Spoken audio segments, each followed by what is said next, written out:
जय हिंद दोस्तों, स्वागत है आपका मैथ्स मैजिक पे। तो दोस्तों डेली आप लोग जानते हैं PYQ 25 से टोटल क्वेश्चन चलता है, वो भी आप लोग के लिए ग्रुप डी के लिए, ठीक है। और ये बात भी पता होगा 17 नवंबर से आप लोग का एग्जाम स्टार्ट है, तो आप लोग किसी के इंतजार में ना रह के अपनी तैयारी को बूस्ट कीजिएगा, ठीक है। चलते हैं आगे की ओर। तो आप लोग सेशन से जुड़ जाइए, डेली PYQ क्वेश्चन चलते हैं यहाँ पे, ठीक है। और जो भी न्यू दोस्त है उसके पास शेयर जरूर कर दीजिएगा मेरे दोस्त। और सब्सक्राइब करके बेल आइकन ऑल पे क्लिक करके बटन क्लिक कर दीजिएगा, जिससे ये होगा कि आपका कोई भी नोटिफिकेशन, चाहे वो गवर्नमेंट जॉब हो या प्राइवेट जॉब हो, कोई भी हो, A to Z नोटिफिकेशन या क्लास का रिलेटेड कोई PDF हो, तो वो आपको प्रोवाइड यहाँ से कराया जाता है, ठीक है। तो आप लोग चैनल सब्सक्राइब करके बेल आइकन जरूर दबा दीजिएगा, ठीक है। चलते हैं सीधे आज प्रश्न की ओर। पहला नंबर प्रश्न आप लोग का है, कीजिएगा इसको। 70 संख्याओं या 70 मान आप बोल सकते हैं, 70 संख्याओं का औसत आपके पास दिया गया है, ठीक है। 70 संख्याओं का औसत दिया गया है, आप लोग के पास 40 है। प्रत्येक मान को 20 से गुना किया जाए तो परिवर्तित औसत क्या होगा, ये आपको बताना, ठीक है।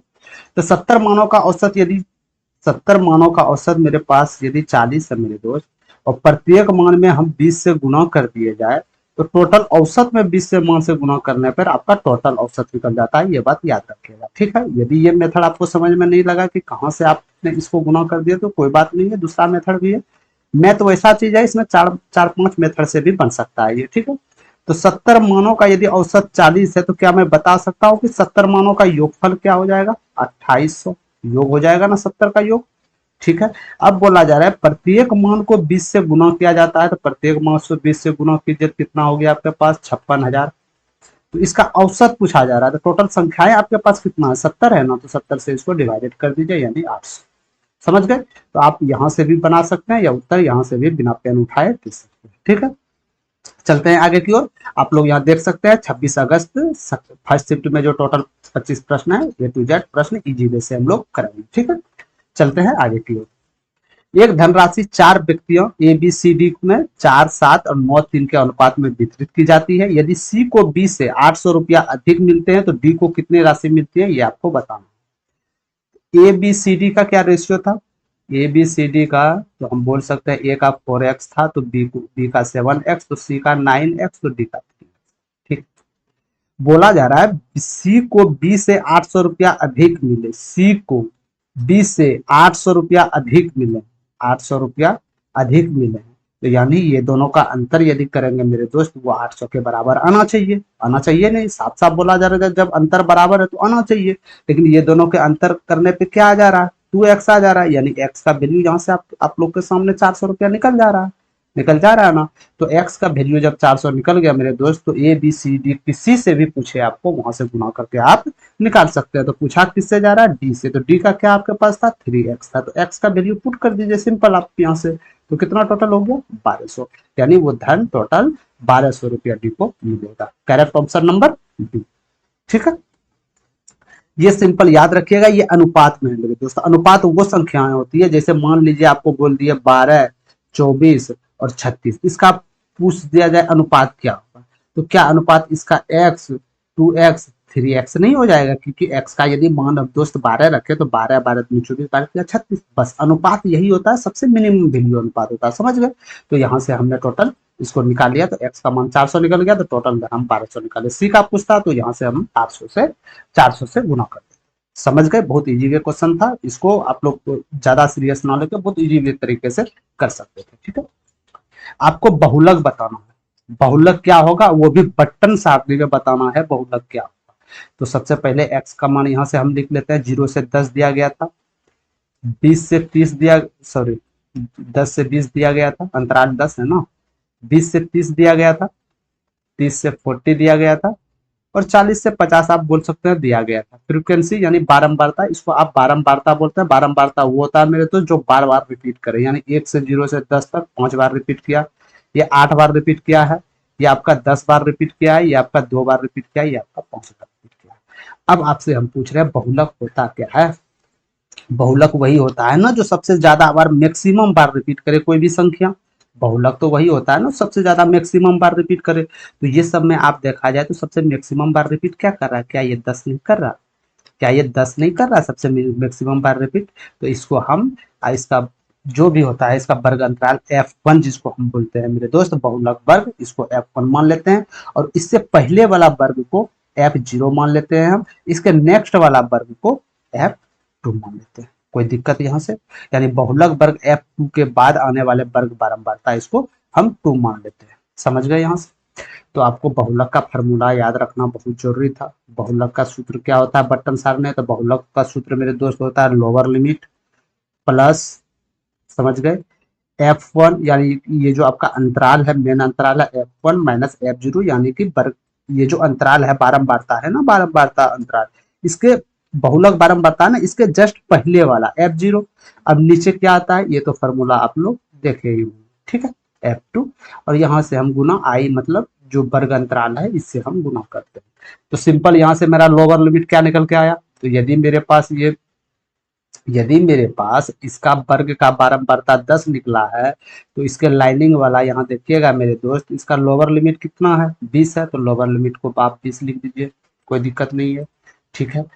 F1 आप क्या मान सकते हैं F1 को? यानी बहुलक वर्ग जो है वो 10 ही तो निकला है।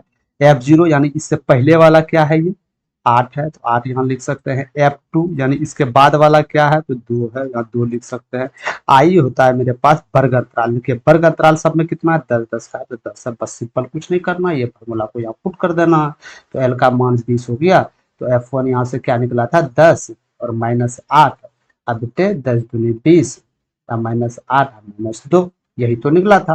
और इसका अंतर जो है 10 आएगा। तो यहाँ से आप इजीली कर सकते थे मेरे भाई, इतना ज्यादा कुछ था दिक्कत इसमें नहीं, ठीक है। तो यहाँ से प्लस आप देख सकते हैं, तो 2 बेटे 10 अगुना 10, यही तो होगा 10 यानी 20 तो 22, यानी इसका बहुलक कितना निकला आपके पास? तो 22। 22 is correct answer, option number 4। समझ गए? तो ये बटन सारणी में दिया गया था मेरे दोस्त। यदि ये आपका वर्ग नहीं रहता, सिंपल में ये अंक रहता, जो सबसे मैक्सिमम बार होता है वही आपका बहुलक होता है। समझ गए? लेकिन बटन सारणी था, इसको आपको ये फॉर्मूला यूज करना पड़ता है। एक एक क्वेश्चन हर एक शिफ्ट में मिलेंगे। ग्रुप डी में तो 110% ये वादा रहा मेरा, तो 1% तो माध्य माध्य का बहुलक से आपको देखना है 100% मिलने वाला है, ठीक है। चलते हैं चौथे नंबर प्रश्न की ओर। आपसे बोला गया है 1 से 150 के बीच कितनी संख्याएं 3 और 4 दोनों से विभाज्य है? आपको ये बताना है मेरे भाई, 1 से 150 तक कितनी ऐसी संख्याएं हैं जो 3 और 4 से विभाज्य? तो क्या मैं ये बोल सकता हूं कि जो संख्याएं 12 से विभाज्य हैं, वो संख्याएं 3 और 4 से भी विभाज्य होगा? क्या आप जानते हैं? आप ये बात को मानते हैं या नहीं मानते हैं, एक बात बताइए पहले। जो भी संख्याएं मेरे दोस्त 12 से विभाज्य होगा, वो 3 और 4 से 100% विभाज्य होगा। या हम दूसरी भाषा में इसको ये भी बोल सकते हैं कि जो संख्याएं 3 और 4 से विभाज्य होगा, वो संख्याएं 110% 12 से विभाज्य होगा। तो ये दोनों से विभाज्य हम चेक करने के बदले डायरेक्ट 12 से ही चेक करें तो समय की बचत हो जाएगा ना। यानी कि 1 से 150 तक में कितनी ऐसी संख्याएं हैं जो 12 से विभाज्य है, बस ये आप निकाल लीजिएगा। तो जो संख्या 12 से विभाज्य है वो 3 और 4 से भी विभाज्य हो जाएगा। तो सबसे पहले चलते हैं 1 से लेकर, अरे मेरे भाई 1 से लेकर 150 तक चलते हैं। तो कैसे 12 से विभाज्य कौन संख्या आएगा? एक तो आएगा 12, 12 दूनी 24, 12 तिया 36, इसी तरह करते करते करते चले जाइएगा। 12 दाही 120, क्या मैं बोल सकता हूँ कि यहाँ तक 10 संख्याएं आ गया, 10 संख्याएं आ गया, ठीक है, कोई दिक्कत नहीं है। फिर यदि 11वां संख्याएं हम देखते हैं, 11वां संख्याएं तो 11 12 32 से, फिर आप 12वां संख्या देखते हैं 12 12 44 से, फिर आप 13वां संख्या देख लेते हैं तो फिर ज्यादा दिक्कत हो जाएगा, क्योंकि 156 हो जाएगा 150 से ज्यादा, यानी कि 13वां संख्या हम ले ही नहीं सकते। यानी कि टोटल ये 10 आ गया 20 तक, 20 का क्वांटिटी मतलब पहाड़ा, टोटल 10 ही संख्याएं तो होता है ना, और 2 इधर से, यानी टोटल संख्याएं हम बोल सकते हैं, टोटल संख्याएं जो आपके पास हो जाएगा मेरे दोस्त, वो सॉरी माफ कीजिएगा, 10 उधर हो गया 2 इधर, यानी टोटल संख्याएं 12। 12 is correct answer, option number. समझ गए? यहाँ से डायरेक्ट आप ऐसे भी कर सकते हैं, 12 से है ना, 12 का 12, 12 दूनी 24, 12 तिया 36, हाँ 12 दाई 120, यानी 10 संख्या 120 तक चला गया। 11वां संख्या 132, वो तो 150 से नीचे ही है ना, 144 150 से नीचे, उसको भी तो काउंटिंग करना है आपको, भले आपको 156 नहीं करना है, लेकिन उससे नीचे तो करना है। तो ये आपका उत्तर 12 इज करेक्ट। समझ गए आप लोग?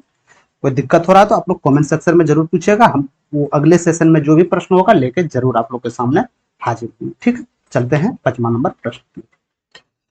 बोला गया है त्रिभुज ए बी सी और एफ ई डी के समरूप हैं। त्रिभुज ए बी सी, ध्यान से दीजिएगा ये प्रश्न, बार बार बहुत ही इजी प्रश्न है। ए बी सी त्रिभुज क्या बोला जा रहा है, F E D, F E D जो है ये समरूप त्रिभुज, समरूप त्रिभुज, समझ गए, ये समरूप त्रिभुज है, ठीक है। अब बोला जा रहा है ए बी एक्स सेंटीमीटर है, ए बी एक्स सेंटीमीटर है, b c x plus two है, b c x plus two है, और ई एफ 12 सेंटीमीटर है, यानी ये भुजा 12 सेंटीमीटर है, और E D 18 centimetre, E D तो आपका ये भुजा होगा, ये 18 सेंटीमीटर। तो समरूप त्रिभुज की परिभाषा क्या हो, ये सबसे पहले ये जानना हो। समरूप त्रिभुज के बारे में आप, समरूप के बारे में आप नहीं जानते हैं तो ये प्रश्न आप नहीं कर सकते हैं, ठीक है। समरूप त्रिभुज वो होता है मेरे दोस्त कि इसका परिमाप, इसका भुजा का अनुपात, इसका परिमाप का अनुपात जो भी होगा वो बराबर होगा। जैसे जैसे मान के चलिए ए बी एक्स है बेटे, एक्स प्लस टू है ना, ये जो हो जाएगा मेरे भाई वैल्यू 12 और 18 के बराबर, समझ गए। यही होता है समरूप त्रिभुज, यानी कि इसके भुजा का परिमाप जो होता है, इसका एरिया का जो होता है, इसके भुजा हुआ या माध्य का होगा, इसके अनुपात के बराबर होता है। यानी कि ये दोनों का अनुपात, ये दोनों का अनुपात हमेशा बराबर हो जाता है। यानी हम बोल सकते हैं एक्स बेटे एक्स प्लस टू इंटू 12 बेटे 18, ये बराबर हो जाएगा, ठीक है। तो यहाँ से आप इसको यदि हल करते हैं मेरे दोस्त, 6 दूनी 12, 6 तिया 18 हो जाएगा। यहाँ से 3x बराबर 2x प्लस 4, यहाँ से x बराबर 4, यानी x का वैल्यू क्या निकला आपके पास, 4 निकला। तो पूछा क्या जा रहा है, x का वैल्यू क्या होगा, तो ये 4 ही तो होगा, x का वैल्यू तो 4 है। इसका correct answer option number A. समझ गए, समझ गए आप लोग। या आप इसको नहीं भी ऐसे करते मेरे भाई, यदि आप इसको ऑप्शन से भी बनाते हैं ना, एक सेकंड, आपको बनाना है या ना है वो आप डिसाइड कीजिएगा, ठीक है। लेकिन हम ऑप्शन से एक बार बताते हैं कि आखिर ऑप्शन से कैसे ये बनता। ऑप्शन से बनता, हम मान लेते हैं ऑप्शन में 4, तो 4 मान लेते हैं। 4 तो x का वैल्यू दिया गया था, तो इसको यदि हम 4 मानते तो नीचे वाला भुजा मेरा 4 दूनी 6 निकलता। इसी तरह ये 12 और ये 18 निकलता, यानी ये दोनों का अनुपात बराबर आना चाहिए।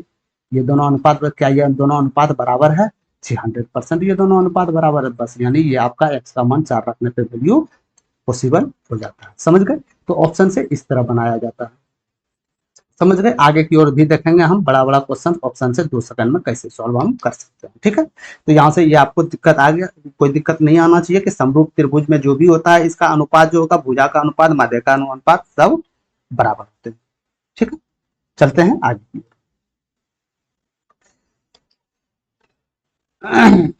पी और क्यू का वर्तमान आयु के बीच का अनुपात 7:5 है, समझ गए। पी और क्यू के वर्तमान आयु का अनुपात 7:5 है।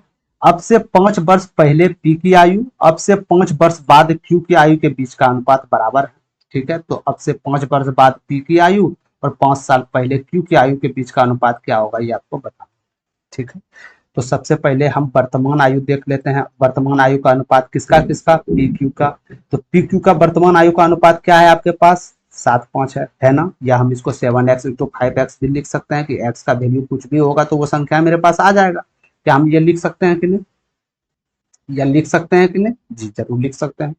तो बोला जा रहा है यहाँ से पी क्यू का जो अनुपात था मेरे भाई, पी क्यू का क्या अनुपात निकाले थे, 7:5, यही तो था, यही 7x 5x यही तो था ना, था ना, 100% यही था, ठीक है। तो बोला जा रहा है अब से 5 वर्ष पहले पी की आयु, पी की आयु 5 वर्ष पहले, यानी 5 माइनस करेंगे, और अब से 5 वर्ष बाद क्यू की आयु, 5 वर्ष बाद क्यू की आयु का वैल्यू जो मेरे पास है, ये दोनों बराबर, समझ गए। तो यहाँ से इसको करने का मेन वजह ये है मेरे दोस्त कि x का वैल्यू मेरा यहाँ से निकल जाएगा, क्या निकलेगा, 7x माइनस 5 बराबर 5x माइनस 5। तो यहाँ से आप 2x जा सकते हैं, यहाँ से आप माइनस प्लस जाएगा 10 या x बराबर 5। क्या मैं बोल सकता हूँ कि x का वैल्यू यदि 5 आया तो p का वर्तमान उम्र 35 साल हो जाएगा और q का वर्तमान 25 साल हो जाएगा। क्या आप ये मानते हैं, क्या आप मानते हैं हमको वर्तमान उम्र निकालना था, इसके बाद वो 10,000 साल का पूछे तो हम उसको निकाल सकते हैं रेशियो में, ठीक है। तो ये मेरा वर्तमान आयु हो गया। तो अब आगे क्वेश्चन जो आंसर खोज रहा है मेरे दोस्त, ये आंसर खोज रहा है कि अब से 5 वर्ष बाद पी की आयु, 5 वर्ष बाद पी की आयु, ठीक है, और 5 वर्ष पहले क्यू की आयु का अनुपात क्या होगा। तो 5 वर्ष पहले क्यू का अनुपात क्या होगा, 20। तो यानी इसका अनुपात पूछा जा रहा था। अनुपात हम इसको तोड़ने के लिए वो संख्या से डिवाइड करेंगे जो दोनों को पूरी तरह विभाजित करता है। तो 20, 20 दूनी 40, 20 से 20, यानी ये रेशियो आपका अनुपात 2:1 आ जाएगा। Correct answer option number 3। समझ गए, अरे समझे कि नहीं आप? ठीक है, तो कुछ नहीं करना था, इसको हमको यहाँ से प्रूव करके एक्स का वैल्यू निकाल देना था, और एक्स का वैल्यू यदि निकल जाता तो मेरा वर्तमान आयु निकल जाएगा, वर्तमान आयु निकल जाएगा तो जो पूछे हम वो निकाल सकते हैं। ठीक है, कहीं कोई दिक्कत नहीं, चलते हैं आगे प्रश्न की ओर। 7वां नंबर प्रश्न देखिए, ये मध्यमानुपाती हर एक शिफ्ट में ये क्वेश्चन पूछे जा रहा है। जितने भी क्वेश्चन लेके ग्रुप डी का पीवाईक्यू करवा रहा हूँ, हर एक शिफ्ट में ये एक एक प्रश्न हम डेली करवा रहे थे इसको। ठीक है, मध्यमानुपाती पूछ रहा था, कल के भी क्लास में बताए थे, मध्यमानुपाती जो होता है बराबर रूट अंडर एसी। ये कैसे फॉर्मूला आता है, प्रथमानुपाती, मध्यमानुपाती, तृतीयानुपाती कैसे आता है, हम ए टू जेड निकाल दिए, बार बार इसको बताने के है नहीं, आप पिछले क्लास में जाके उसको देख सकते हैं। ठीक है, तो मध्यमानुपाती बी बराबर क्या होता है, रूट अंडर ए सी। तो रूट अंडर क्या हो जाएगा, यहाँ से 25/100 और यहाँ से 64/100 आप लिख सकते हैं। तो इसको ब्रैकेट हटाने के लिए 2 में 1 लेते हैं, तो यानी 5/10 इसको ले लीजिए, और 8 हो जाएगा ना, 8 8 64 होता है, 8/10। तो यहाँ से आपका 40/100 चले आएगा, या इसको आप 0.4 भी बोल सकते हैं। तो यानी इसका मध्यमानुपाती क्या निकल के आया, 0.4 इज करेक्ट आंसर। समझ गए, कुछ इजली नहीं था, ये आपको फॉर्मूला हम बार बार बताएंगे, निकाला, इसको रटने की जरूरत नहीं है, ये आप कहीं भी कोई भी परिस्थिति में आप इसको निकाल सकते हैं। ठीक है, बहुत इजी। प्रीवियस जो आपका 25 अगस्त थर्ड शिफ्ट में चला था, उसमें ये क्वेश्चन हम बता दिए गए हैं, वहां से आप देख सकते हैं, या इससे पहले वाले क्लास में भी आप देख सकते हैं। ठीक, कहीं कोई दिक्कत नहीं, चलते हैं आगे की ओर। 8वां नंबर प्रश्न कीजिएगा आप लोग। 25x³ का वैल्यू 16 है, तो निम्नलिखित में से x का वैल्यू क्या होगा। बोला जा रहा है 25, अब गुणा करेंगे इसमें x, यानी इस जगह कोई संख्या है, इसका q से यदि हम गुणा करते हैं तो ये 1600 के बराबर आ जाएगा। समझ गए, बोलने का मतलब ये है कि x का क्यूब, किसी का घन, किसी का क्यूब करेंगे और उसको यदि 25 से गुणा करते हैं तो ये 1600 के बराबर आ जाएगा। ठीक है, तो यहाँ से क्या, ये 25 ये दोनों कट रहा है, बराबर के उस पर है तो कटना ही चाहिए, तो ये से करा जाए 25 छके 150, अब 25 चौके 100, यानी x का x³ का जब वैल्यू 64 निकला तो x का वैल्यू 4, यानी 4 4 चौके 16 चौके 64, तो x का वैल्यू 4 निकला। तो पूछा क्या जा रहा है, x का संभावित मान तो ही पूछा जा रहा है, तो x का संभावित मान 4 is correct answer, option number 2।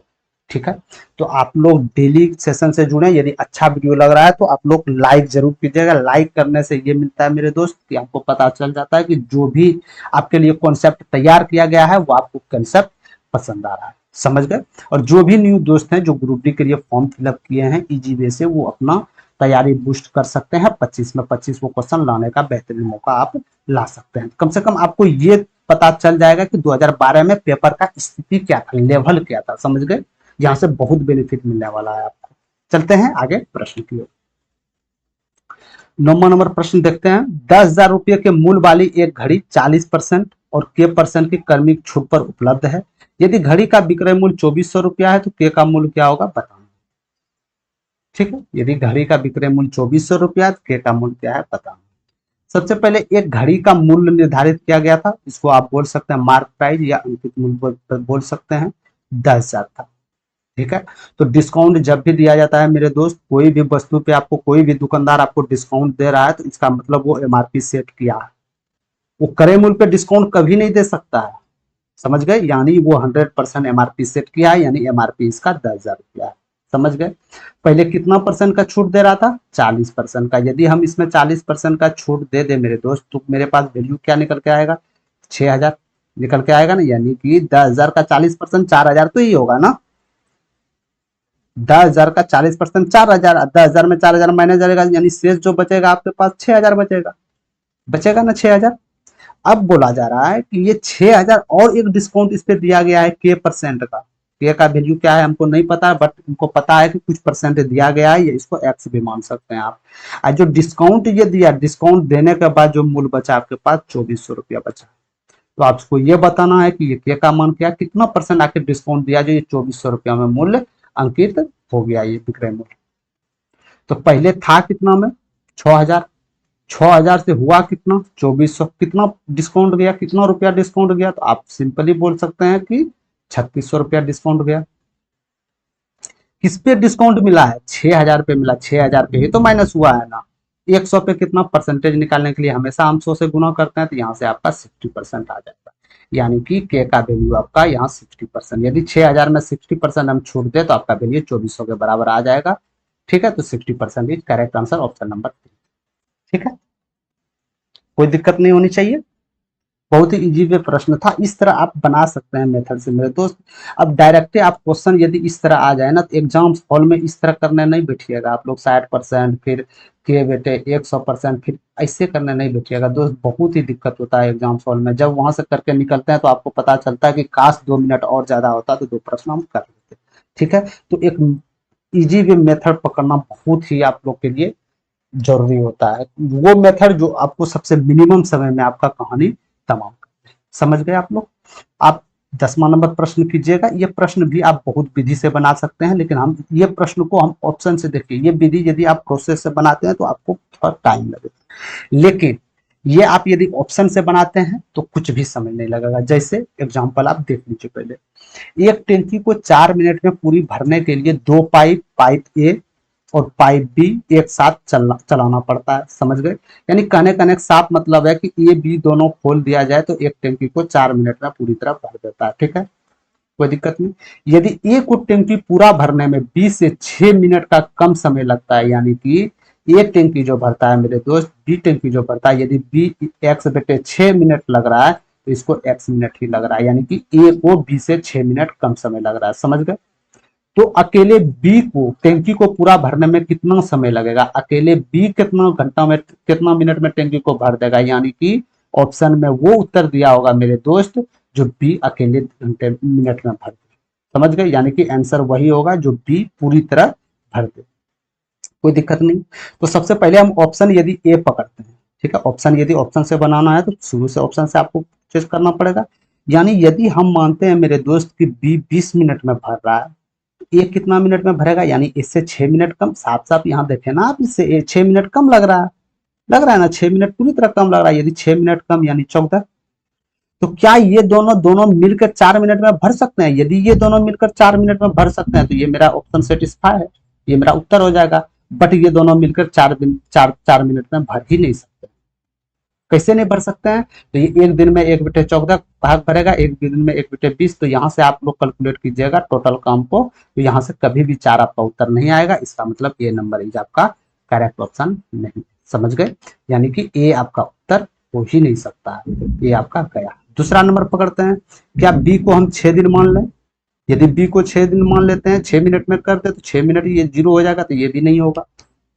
साफ साफ है ना। यदि बी 6 मिनट में मेरे दोस्त कर रहा है तो ये तो 6 दिन, इससे 6 मिनट और कम लगेगा, यानी कि क्या 0 मिनट में ही कर रहा है? नहीं ना, तो यानी बी नंबर भी नहीं हो सकता। देखिए कॉमन सेंस लगाना, पहली बात हम बार बार यही बोल रहे हैं, भीड़ के चाल में चलना नहीं है मेरे दोस्त। और जिस तरह दुनिया बना रहा है उस तरह बना, आपको कुछ अलग सोचना होगा, आपको कुछ अलग एफर्ट लगाना होगा। समझ गए। ग्रुप डी का पोस्ट है मेरे दोस्त, लोको पायलट टेक नहीं है जो आप 2 क्वेश्चन मिस कर दिए तब पर भी आप उत्तर दे सकते हैं, जी नहीं। समझ गए। आगे की ओर चलते हैं, तीसरा नंबर प्रश्न देख लेते हैं। क्या 12 मिनट में बी पूरी तरह भर सकता है?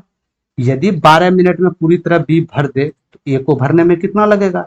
6 मिनट, क्योंकि हम जानते हैं कि ए जो भरता है बी से 6 मिनट कम समय में भरता है। तो यानी ये 6 तो ये 12 का, क्या ये दोनों मिलके 4 मिनट में भर सकता है? देख लेते हैं। यदि एलसीएम इसका 12 ले तो एक दिन में 2 इकाई, ये एक दिन में 1 इकाई, टोटल एक दिन में 3 इकाई, टोटल काम 12 है, एक दिन में दोनों मिलकर 3 इकाई, यानी 4 मिनट में टोटल सर भर सकता है।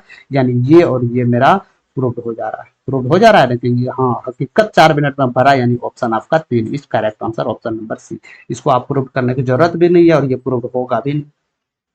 समझ गए। तो यदि आप ऑप्शन से बनाते हैं मेरे दोस्त, यदि आप ऑप्शन से बनाते हैं तो आपको एक जो है ना, एक कोई भी एक आपको सेटिस्फाई करना होगा, प्रूव्ड करना होगा।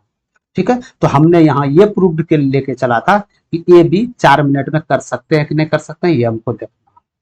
समझ गए। तो ऑप्शन से इस तरह बनाना है। यदि आप इसको ऑप्शन से नहीं बनाना भी चाहते हैं, यदि आपको ज्यादा ये लगा कि नहीं हमको एक से मान के बनाना, हमको एक सवाल में 2 मिनट देना ही है, मैरिट नहीं बनाना है, तब आपके लिए ये है कि यदि ये 1 मिनट कम लग रहा है ना, तो ये दोनों भर के इतना मिनट के बराबर होना चाहिए, यानी कि एक दिन में इतना भाग करेगा, ये एक दिन में इतना भाग करेगा, टोटल मिलकर 1/4। बस यहाँ से आप कर लीजिए, यहाँ से आप कर लीजिए, कॉर्नर गुना कीजिए, एलसीएम लीजिए, जैसा करना, 3 घंटा लगाइए, 2 घंटा लगाइए, निकल जाएगा उत्तर। बट मैरिट नहीं हो पाएगा मेरे दोस्त, माफ कीजिएगा। ठीक है, तो आपको कॉन्सेप्ट लगाना है। हर एक प्रश्न, ये जो एग्जामिनर प्रश्न दिया है आपको बेवकूफी के लिए दिया है कि आप बनाइए, आप एक्स मानिए, आप बनाइए इसको। वो जानबूझ के दिया, क्यों दिया है? समय खपत करने के लिए। समझ गए? तो आपको समय नहीं देना। वो यदि डाल पे चले तो आपको पाथ पे चलना होगा, किसी से पीछे नहीं रहना होगा आपको, समझ गए? तो इस तरह मेथड थोड़ा आईक्यू लेवल लगाना होता है मेरे दोस्त, समझ गए? और मैथ को जब भी बनाना तो मैथ को एक बार पूरी तरह प्रश्न को पढ़ लिया कीजिए, ऑप्शन को देख लीजिए आखिर क्या मेथड लगने वाला, तब उसमें बनाइए। ये नहीं कि निकले और पढ़े और बस लिखना शुरू कर दे बिना कुछ समझे, ऐसा नहीं करना। और यहाँ आपको इस चैनल पे ऐसा होने वाला भी नहीं है मेरे दोस्त, ठीक है? यदि आप प्रश्न को नहीं समझ पाइएगा तो आपको बहुत डिफिकल्ट प्रश्न लगेगा सब, ठीक है?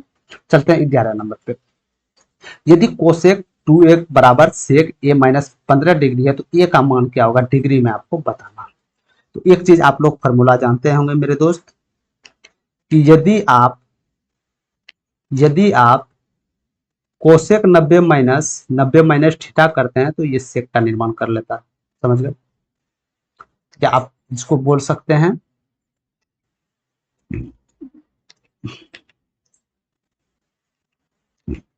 ठीक है, कोसेक 90 - थीटा बराबर सेक थीटा, ठीक है? तो सबसे पहले इसको हम यहाँ लिख लेते हैं। कोसेक 2a का मान था, 2a लिख लिए, कहीं कोई दिक्कत नहीं है। इसके बाद सेक, इसको क्या लिख सकता हूँ? कोसेक 90 - थीटा, यानी 90 - a - 15। तो यानी ये कोसेक आपका उड़ गया क्या? आप उड़ा दिए इसको, ठीक है? तो 2a बराबर 90 - a, और ये ब्रैकेट है तो यहाँ जाके चिन्ह परिवर्तन होगा, माइनस माइनस प्लस, और ये 15 आ जाएगा, ठीक है? तो यहाँ से आपका a प्लस है, माइनस है, इधर आएगा प्लस हो जाएगा, यानी 3a बराबर 90 और 15 आपका 105 हो जाएगा, यानी a का वैल्यू जो आ जाएगा मेरे दोस्त 35 डिग्री हो जाएगा। तो पूछा क्या है आपसे? तो a का वैल्यू तो ही पूछा गया था, a का value 35 degree is correct answer, ठीक है? 35 डिग्री इज करेक्ट आंसर, ये सब डिग्री में आंसर। डिग्री यहाँ इसीलिए नहीं दर्शाई क्योंकि साफ साफ ब्रैकेट में डिग्री लिखा हुआ था, ठीक? तो ये फॉर्मूला आपको याद रखना है कि कोसेक 90 माइनस थीटा करेंगे तो वो सेक थीटा का निर्माण करेगा, ठीक है? चलते हैं 12वां नंबर प्रश्न की ओर। ये प्रश्न को भी आप कर सकते थे, या तो इजिली आप इसको सॉल्व कर सकते हैं, a माइनस बी का होल स्क्वायर बी माइनस, या तो एक्स वाई जेड का पुट भी लिख सकते हैं। ये 3-4 मेथड से प्रश्न बनेगा मेरे दोस्त। एक मैथ का एक भी प्रश्न ऐसा नहीं है, मैथ का याद रखिएगा, मैथ का मेरे दोस्त एक भी प्रश्न ऐसा नहीं है जिसमें कि 3 से 4 टाइप में ना बने। हर एक प्रश्न 3-4 टाइप से बनता है, सिर्फ बनाने वाले चाहिए, ठीक है? तो सबसे पहले हम देख लेते हैं मेरे भाई, a माइनस बी का होल स्क्वायर। तो क्या इसको यहां से 2 दूनी 4 नहीं, सिंपल इसको आप देखिए ना, ये a माइनस बी का होल स्क्वायर है ना, प्लस a प्लस बी का होल स्क्वायर है ना, अब माइनस 25z स्क्वायर है ना, ठीक है? तो a माइनस बी का होल स्क्वायर, तो a square plus B square minus 2ab, फिर plus a square B square plus 2ab, अब माइनस 25z स्क्वायर। क्या मैं ये लिख सकता हूँ? क्या मैंने कोई गलती की ये लिख के? नहीं ना, ठीक है? ये मैं लिख सकता हूँ ना? चलते हैं। तो यहाँ से माइनस 2ab प्लस 2ab गया, अरे गया ना, ठीक। ए स्क्वायर प्लस बी स्क्वायर कितना है? ए का वैल्यू तो आपको ये रखना पड़ेगा, ए का वैल्यू कितना है? 4z square. तो यही होगा ना, ए का वैल्यू 4z स्क्वायर, ठीक है? इसी प्रकार हम चलते हैं, बी का वैल्यू क्या है? 5y, तो हम यहाँ क्या लिख सकते हैं? 25y स्क्वायर लिख सकते हैं ना, 25y स्क्वायर, कोई दिक्कत नहीं, ठीक है? अब आगे की ओर चलते हैं, क्या है आगे आपका, ठीक? ए स्क्वायर का वैल्यू क्या है आपके पास? तो ए इसको मानना पड़ेगा आपको, समझ गए? ए स्क्वायर क्या आएगा आपके पास? तो ए स्क्वायर आ जाएगा मेरे दोस्त, ये कितना है? 5 है ना, तो 5z स्क्वायर, प्लस बी कितना है? 2z, यानी 4y स्क्वायर, अब माइनस 25। यहाँ तक कोई दिक्कत नहीं आना चाहिए आप, ठीक है? यहाँ तक समझ गए आप लोग? अब चलते हैं, इसका हम एनालिसिस देख लेते हैं, ठीक है? y z स्क्वायर है ना, y z स्क्वायर, तो यहाँ 4z स्क्वायर आएगा, ठीक है? 4z square plus 25y square, ठीक है? Plus,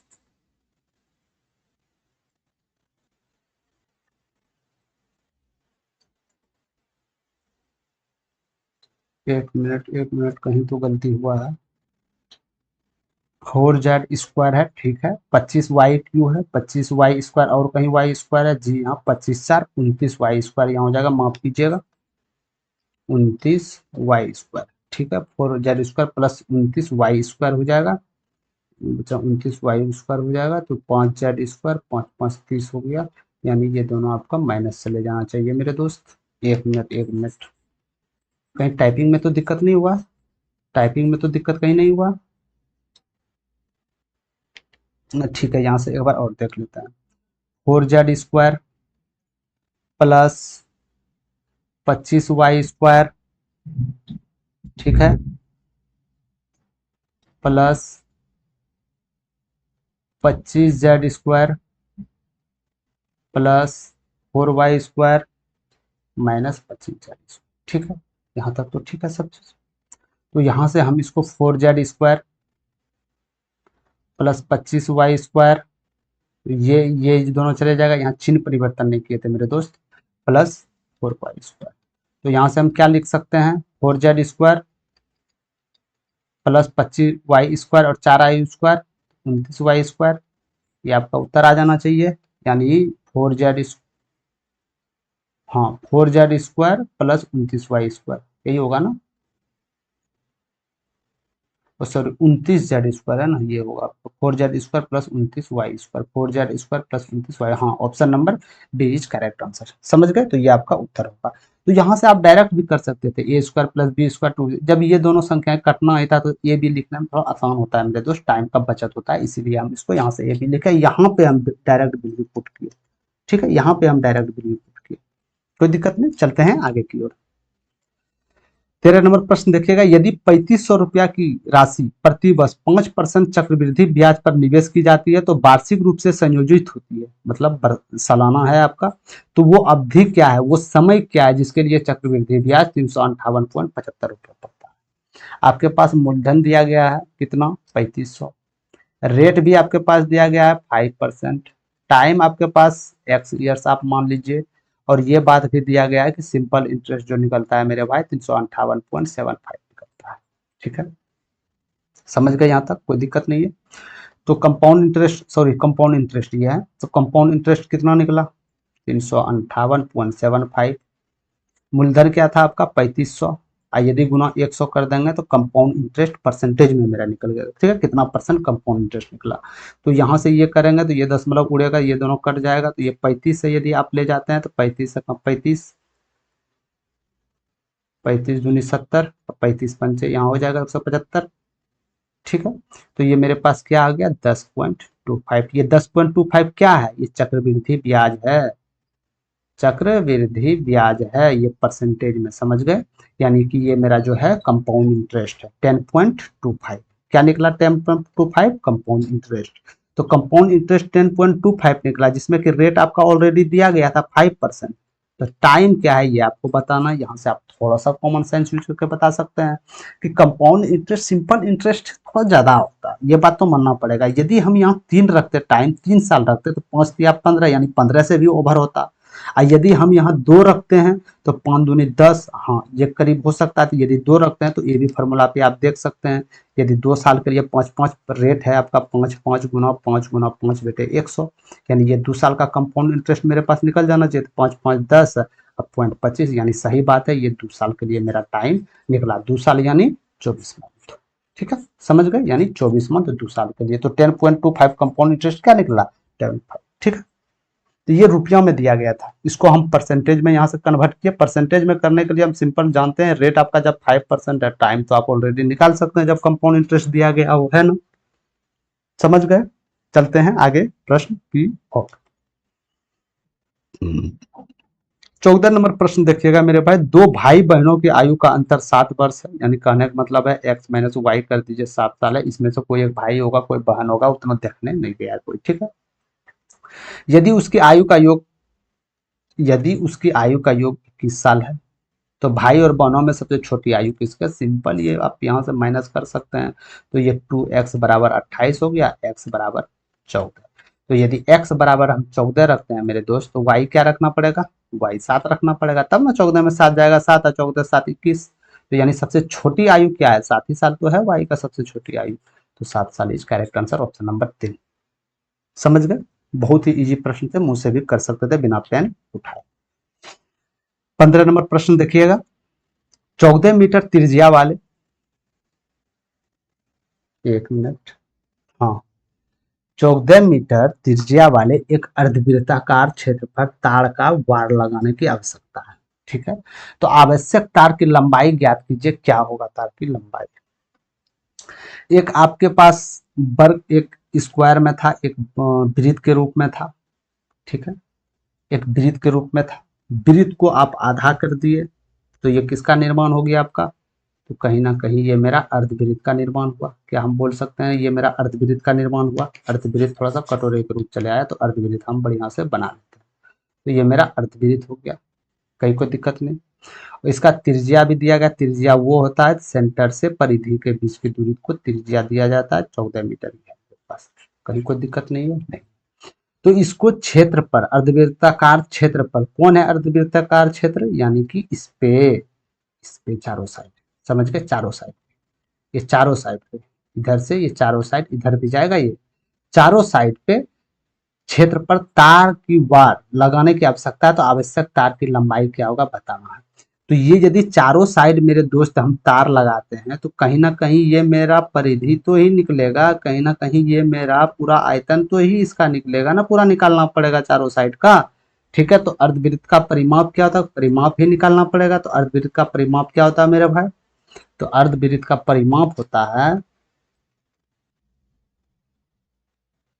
are common pi plus 2, यही तो होता है ना। अब ये कैसे होता है? अब ये कैसे, ये भी लॉजिक है, ये कैसे होता है? तो सिंपल मानिए, एक वृत्त का परिमाप क्या होता है? 2 पाई आर। अर्ध परिमाप खोज रहा था, यानी इसको आधा कर देने के बाद परिमाप इसमें भी आधा हो जाएगा, पाई आर। पाई आर हो गया। ठीक है, तो यदि कोई भी अर्धवृत्त को आप यदि आधा किए, तो ये तो आप ले लिए पाई आर, ये नहीं लीजिएगा, ये जो एरिया काट के आप छोड़े हैं ये एरिया लेना ना पड़ेगा मेरे दोस्त। तो 1 आर इधर है, 1 आर, यानी कि ये पूरा व्यास लेना पड़ेगा, यानी 2 आर। तो यहाँ से आर आप कॉमन ले लीजिए, पाई प्लस 2, तो यहाँ से फॉर्मूला निकल जाएगा आर इंटू पाई प्लस 2। समझ गए? तो यहाँ से 14 त्रिज्या, 14 रख दीजिए आप, तो 22/7 यहाँ रख दीजिए प्लस 2।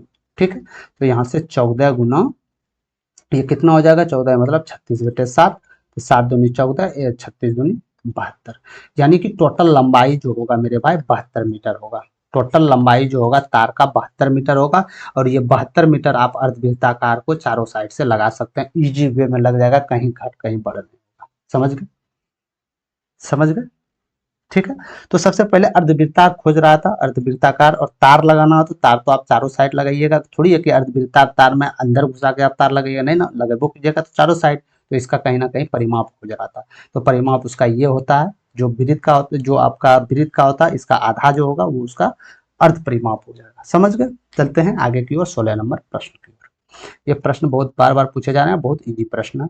ए बी मिलकर किसी कार्य को 9 दिनों में पूरा कर सकते हैं, बी सी मिलकर उसी कार्य को 18 दिनों में पूरा कर सकते हैं, सी ए मिलकर उसी कार्य को 27 दिनों में पूरा कर सकते हैं। तो आपको बताना है कि तीनों यदि मिल जाए तो काम कितने दिन में पूरा होगा। तो ए बी कितना दिन में कर रहा था मेरे भाई? 9 दिन में। बी सी कितना दिन में कर रहा था दोस्त? 18 दिन में। सी ए कितना दिन में कर रहा था मेरे मित्र? 27 दिन में। यहाँ तक कोई दिक्कत नहीं, कोई दिक्कत। तो एक पर्सनली काम होना चाहिए मेरे दोस्त, तो आखिर वो जो काम कर रहे हैं वो तो एक लिमिट काम होगा ना, आखिर कितना काम कर रहे होंगे। तो यहाँ पे वो संख्याएं होगा जो जितना, जो संख्याएं दिया गया है जो इससे पूरी तरह विभाज्य हो जाए, यानी कहने का साफ साफ मतलब है इसका आपको एलसीएम लेना पड़ेगा। ठीक है, एलसीएम ही तो संख्या वो होता है जो पूरी तरह तीनों संख्या से विभाज्य होता है। तो एलसीएम कैसे लें? 9, 18, 27 का लघुत्तम समावर्तक निकालिएगा, है ना। तो सिंपल करना है एलसीएम, यदि कोई भी संख्या, 3 संख्या का आपको यदि दोस्त एलसीएम लेना है, तो सबसे पहले इसमें बड़ी संख्या देखिए, बड़ी संख्या कौन है? 27। क्या 27 यदि हम एलसीएम लेते हैं तो क्या 27 तीनों से विभाज्य हो रहा है? कभी नहीं हो रहा। 9 से तो हो रहा है, 27 और 18 से नहीं हो रहा, यानी कि 27 एलसीएम हो ही नहीं सकते हैं। तब क्या करना है? तो 27 से दुगुना लीजिए। तो यदि हम 54 लेते हैं, क्या 54 9 से हो रहा है? जी, 6 बार में, यानी एक दिन में ये 6 का ही काम करेगा। 18 यानी हाँ एक दिन में ये 3 का ही काम करेगा। 27 तो हाँ एक दिन में ये 2 का ही काम करेगा, यानी कि पूरी पूरे विभाज्य हो रहा है। ठीक है, तो ए बी, बी सी, सी ए कहीं ना कहीं कॉमन आ रहा है ना। ए बी देखिए कहीं ना कहीं 2 बार आ रहा है, बी 2 बार आ रहा है, सी 2 बार आ रहा है, यानी कि 2 ए बी सी जो होगा मेरे भाई इफिशिएंसी इसका 11 हो जाएगा। तो यानी ए बी सी का इफिशिएंसी कितना हो जाएगा 5.5 हो जाएगा ना। तो टोटल काम आपके पास कितना है 54, और एक दिन में तीनों मिलकर कितना कर रहा है 5.5, तो टोटल काम करने में कितना दिन यहाँ से निकाल सकते हैं 5 का 5 5 40 यानी 108/11 is correct answer option number. समझ गए, कहीं कोई दिक्कत नहीं, बहुत इजी प्रश्न है। चलते हैं आगे की ओर। दो कुर्सी और 3 मेजों का मूल्य 1450 रुपया है। यदि एक कुर्सी का मूल्य एक मेज से 250 रुपया कम है तो एक मेज की मूल्य क्या होगा आपको बताना है। दो चेयर प्लस 3 मेज की कीमत कितना 1450। तो बोला जा रहा है एक चेयर और एक मेज जो इसका अंतर करेंगे 250 रुपया इससे कम है, यानी एक मेज का मूल्य है, एक चेयर का इसको मूल्य करेंगे तो 250 कम तो आएगा ना मेरे दोस्त, यही तो आएगा ना। तो सिंपल आपको यहाँ से ये लिख देना है, तो यदि m माइनस करेंगे तो 250 हो जाएगा। तो सिंपल हम ये बता सकते हैं कि दो मेज और दो यदि इसमें माइनस कुर्सी करेंगे तो ये 500 के बराबर है, यानी दो दो सबसे गुना कर रहे हैं तो इसको भी 2 से गुना करना पड़ेगा। तो यहाँ से हम क्या लिख सकते हैं 2 से और माइनस ये m हो गया, अब बेटे 500, ये तो हम लिख सकते हैं ठीक है, लिख सकते हैं। तो यहाँ से क्या आ जाएगा माइनस, ये प्लस हो जाएगा, चिन्ह परिवर्तन हो जाएगा यहाँ से, यानी कि ये 5m हो जाएगा, ये कुर्सी चले जाएगा, 5m का वैल्यू कितना हो गया आपके पास 0.591, यानी एक मेज का कीमत कितना, तो 5 दिया 15, 5 9 45, 390 रुपया, तो यानी एक मेज का कीमत 390 रुपया इस करेक्ट आंसर ऑप्शन नंबर 3। समझ गए। तो सिंपल यहाँ से हम दो बराबर, इसका देखो कुर्सी को हम बराबर, या तो कुर्सी को आप बराबर करते हैं या मेज को बराबर, मेज बराबर करने में थोड़ा डिफिकल्ट होता है इसलिए हम कुर्सी को बराबर कर दिए 2 से गुना करके, ठीक है। तो एक का यहाँ से निकल गया, एक मेज का कीमत 390 रुपया, ठीक है। चलते हैं आगे की ओर, थोड़ा सेशन लंबा हो जा रहा है। 18 नंबर प्रश्न को देखते हैं। एक पुस्तक का अंकित मूल्य 900 रुपये है और एक व्यक्ति ने दो कर्मिक छूट कितना कितना, एक व्यक्ति ने दो कर्मिक छूट, पहली छूट 12%, इसके बाद उसे 693 रुपये में खरीदा, तो दूसरी छूट क्या है आपको बताना है। सिंपल कहने का मतलब है मेरे दोस्त कि 900 रुपया वस्तु का अंकित मूल्य था, इसमें पहले इसमें 12% छूट दिया, पहली छूट 12% है, तो यदि इसमें 12% छूट दे तो क्या संख्या पर बचेगा, तो यानी 900 का 12% 108 तो ही होगा, यानी 108 इसमें माइनस जा रहा है, तो 108 इसमें माइनस जा रहा है तो क्या संख्या बच रहा है, तो यहाँ 2 आ रहा है आपका, 9 आ रहा है, यहाँ 7 आ रहा है, 792। अब बोला जा रहा है इसमें भी कुछ छूट जा रहा है, तो ये छूट देने के बाद आपका मूल्य 693 रुपया आ रहा है। तो बताइए ये कितना परसेंट, ये एक सवाल कर चुके हैं ना दूसरा या तीसरा नंबर प्रश्न पे। तो 792 रुपया आपके मूल्य था, आपने डिस्काउंट देके 693 रुपया उसको किया, तो कितना रुपया आपने डिस्काउंट दिए, तो 693 रुपया माइनस करना पड़ेगा, यानी 99 रुपया कहीं ना कहीं डिस्काउंट दिए होंगे आप, दिए होंगे ना। 99 रुपया डिस्काउंट दिए, किस पे दिए 792 पे दिए होंगे। तो 100 पे आप लोग कितना दीजिएगा, तो ये कितना बार में जाएगा 8 बार में, ठीक है। तो 4 से 2, 4 से 25, तो 25 में 2 12.5%, यानी 12.5%, यदि 792 में यदि आप मेरे दोस्त 12.5% छूट दे देते हैं, 12.5% छूट देते हैं तो आपका वैल्यू ये आ जाएगा। समझ गए, तो यहाँ से आप इजी वे कर सकते थे, ठीक है। कितना आ गया 12.5% is correct answer option number A, ठीक है।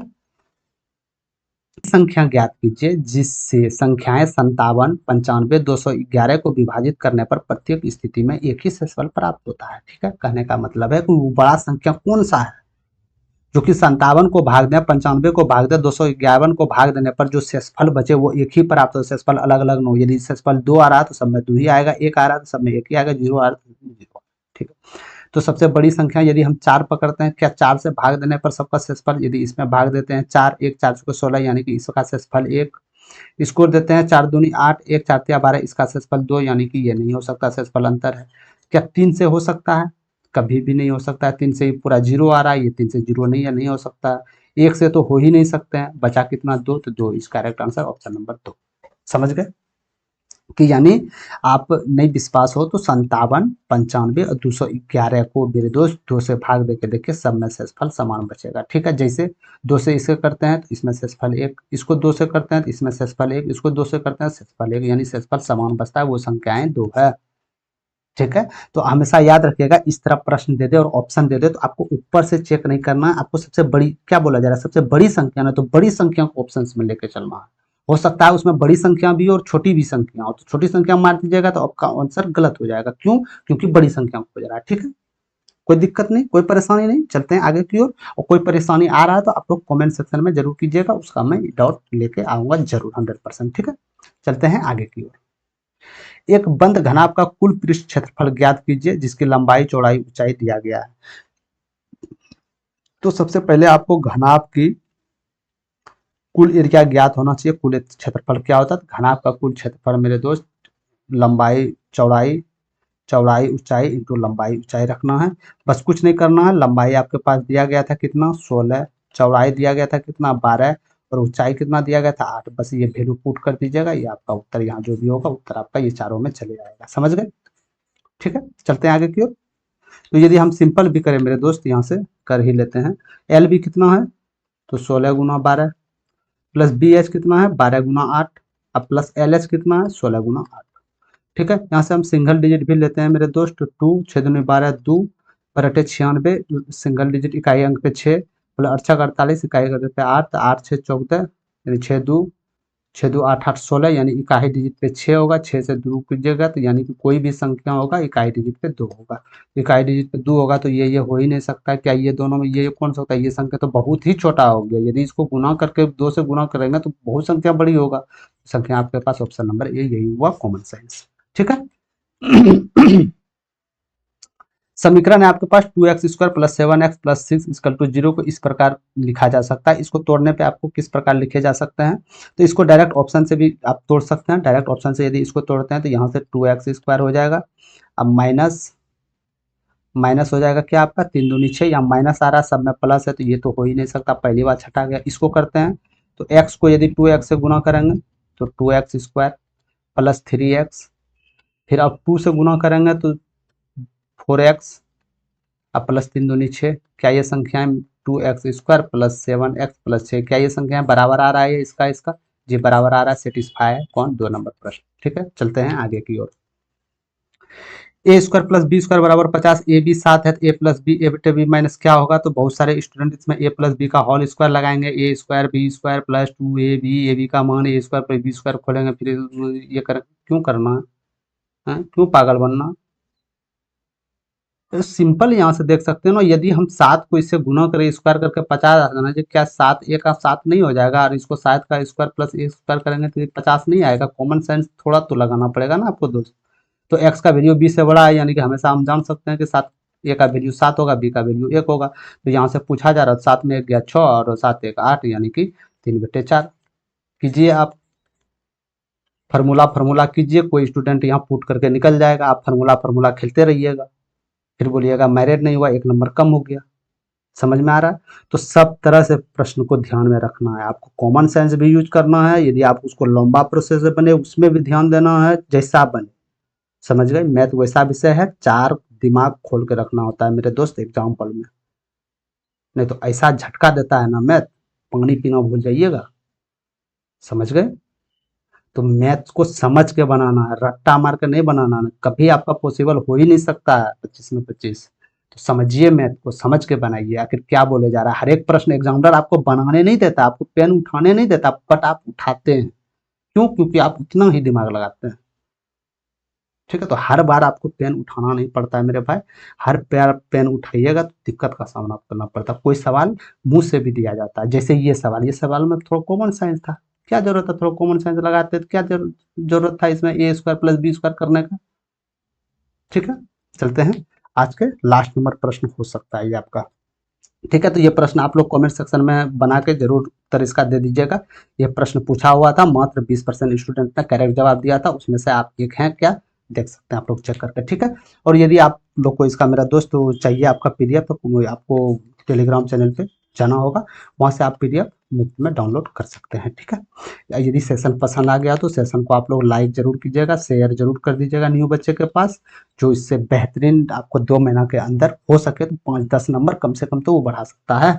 ठीक है, तो आप लोग सेशन से जुड़ जाइए, बेल आइकन पर और क्लिक कर दीजिए। कोई भी रिलेटिव हो, प्राइवेट जॉब हो, सरकारी जॉब हो, कुछ भी हो, कोई भी योजनाएं हो, इन्फॉर्मेशन इस चैनल पे आपको मिल जाएगा। ठीक है, तो अभी के लिए इतना ही मेरे दोस्त, धन्यवाद। मिलते हैं नेक्स्ट क्लास में। अभी के लिए बाय, जय हिंद।